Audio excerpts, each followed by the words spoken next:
Hey guys, welcome back to Explainer X. Today, I am going to recap a 1995 erotic movie, named Post Box Tinto Brass. So, let's begin.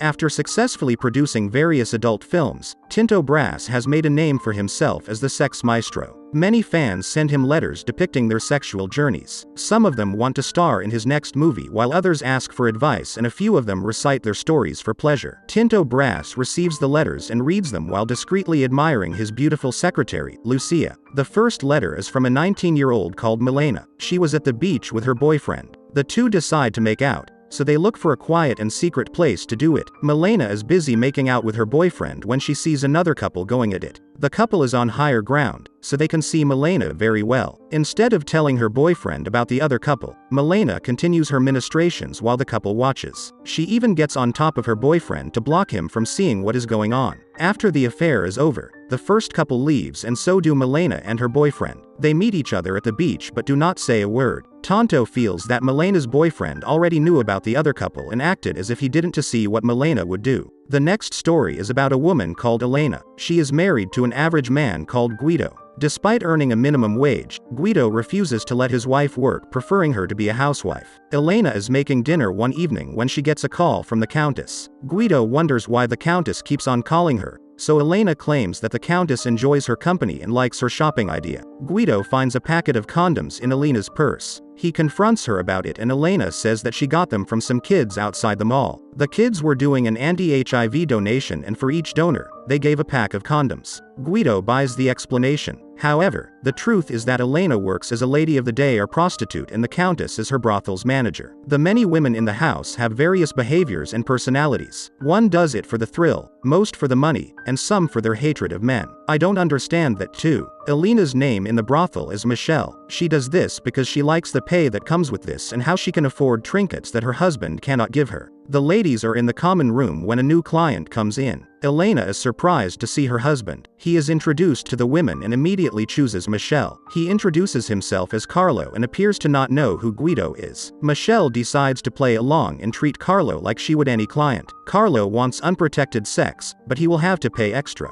He asks for some oral work and Michelle says she has to wash his penis. In the bathroom, Carlo is overwhelmed and takes Michelle right then in her buttocks unprotected, saying he will clear the balance later. At home, Guido acts like he normally would. One time, he is amazed at the huge sums of money the sex workers make. He asks if they can get a new car. Elena explains that they got a new car, and Carlo visited the brothel often to do things with Michelle that he would never do with his wife. Michelle wonders whether Guido is that naive and did not recognize Michelle as Elena, or if he acts like he is naive. The next story is of a young 19-year-old voyeur called Betta. She is at the amphitheater reading a guidebook while waiting for her boyfriend to get her a snack. She sees that the only other person in the area is a Japanese tourist. She gets excited and begins opening her legs and exposing herself to him. She is so excited that she goes inside a cave and removes her underwear. She goes back to her spot and exposes her naked parts. The tourist retrieves a camera, but Betta knows that the man is not taking pictures but using the zoom feature to see her parts. She displays herself in as many positions as she can, enjoying the tourist's perversion.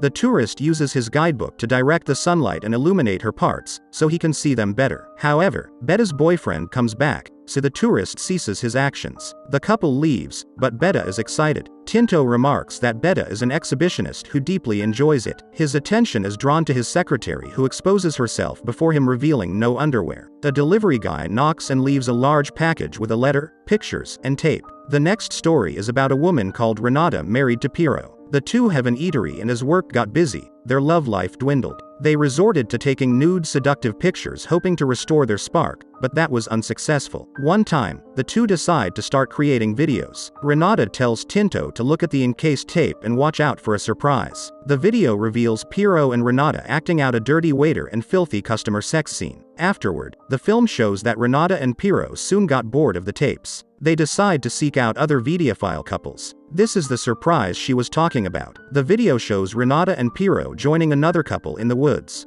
The couple has a rule against penetration of each other's partner, but they throw this out of the window. After the film is done, Tinto is so turned on that he envisions his secretary naked. The woman excuses herself since she has plans with her boyfriend. Tinto is a bit jealous, but but the woman refuses to have an affair with him. Before departing, she shows him her panties which she had removed earlier. The next story is about Rissel. She is a fan of Tinto's movies and usually watched them with her husband. She is a decent woman who never thought that what happened would ever happen. She had plans with her husband, but he cancelled because he was busy at the hospital. She sits on the couch and ignores the ringing phone thinking that it is her husband. When the caller is insistent, she picks up. She is surprised to hear a man lamenting how erect his penis is. Rissel says that it is the wrong caller, but the man asks her not to hang up. He begins giving Rissel instructions hoping to make her aroused, and they can finish together. Rissel is drawn to the man's voice and finds herself doing so. The two are deep in passion when Rissel's husband gets home. He is shocked but very turned on by the scene of his wife moaning in pleasure and touching herself. Rissel sees him and raises the phone, allowing him to hear what the man on the other end is saying. Rissel's husband is so turned on that he starts making out with her there and then. They ignore the phone, but hearing the moans makes the caller finish too. Tinto is not interested in reading entries from men.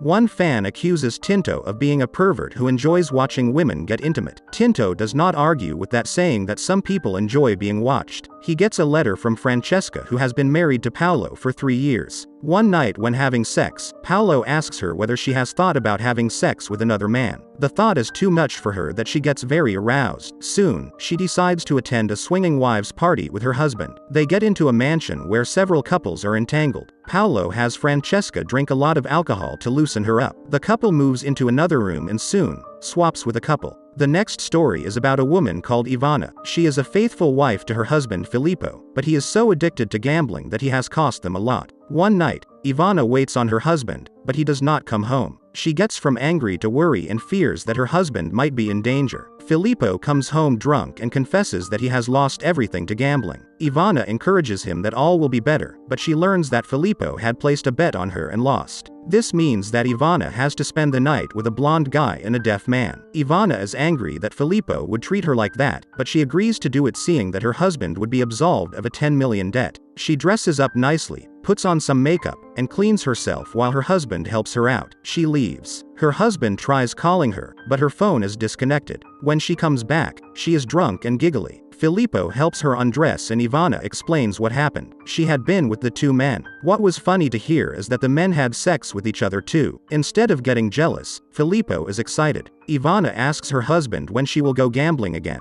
Tinto feels that Filippo might have lost his savings, but he gained his wife. A man enters Tinto's office with a beautiful model. Tinto sees her naked and realizes that she is perfect for his next film. He gives her an audition and promises to call back. He has her details placed on file A. The day is about to end and Lucia wants to leave as she has plans to watch some movies with her boyfriend. Tinto refuses to let her leave until she tells him a story like the ones in the letters. Lucia remarks that she has no fantasies, but she had a dream. In the dream, she goes to a shoe store to get some shoes and is delighted to see that Tinto Brass is the owner. Tinto takes her in for a fitting and begins cuddling her. She lets him do it for a few seconds before kicking him to the floor. She hits his crotch and is surprised when his penis starts popping out. It is so huge that it fans her skirts. The mannequins in the room become alive and Lucia's boyfriend asks her what she is doing. She remarks that she is with the maestro. And the movie ends here. So I hope you enjoy the video. So click any video of 3 them and enjoy next, and don't forget to subscribe our channel and hit the like button. Thank you for watching. See you soon.